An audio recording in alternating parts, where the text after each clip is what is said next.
కొంతమంది దేవుని పని ప్రత్యక్షంగా చేస్తారు, కొంతమంది దేవుని పని పరోక్షంగా చేస్తారు. ప్రత్యక్షంగాను పరోక్షంగాను చేయబడిన పని వల్లే దేవుని కార్యాలు గొప్పగా జరుగుతాయి. దేవుని బిడ్డ కొంతమంది పైకి కనబడతారు, వేదికల మీద కనబడతారు, కొంతమంది కనబడరు. వేదికల మీద ప్రజలకే కనబడతాం, వేదిక కింద ప్రభువుకు కూడా కనబడతాం. మీరు ఈ విషయాన్ని గుర్తుపెట్టుకోవాలి. అందరూ యోనాను గుర్తించారు, నినివే ప్రజలు కూడా యోనాను గుర్తించారు. కానీ బైబిల్లో దేవుడు చేపను కూడా గుర్తుపెట్టుకున్నాడు. యోనా గ్రంథం 3వ అధ్యాయంలో నినివే ప్రజలందరూ మారినట్టు కనబడుతుంది, సువార్త చెప్పినట్టు కనబడుతుంది. 1వ అధ్యాయం చివరిలో 2వ అధ్యాయం అంతా కూడా చేప కనబడుతుంది మనకి.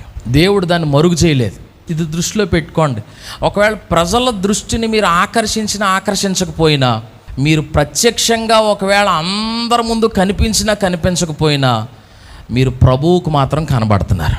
మీరు విత్తిన కానుకలు ప్రభువు చూస్తున్నాడు, మీరు ఉపయోగించిన బలాన్ని కూడా ప్రభువు చూస్తున్నాడు.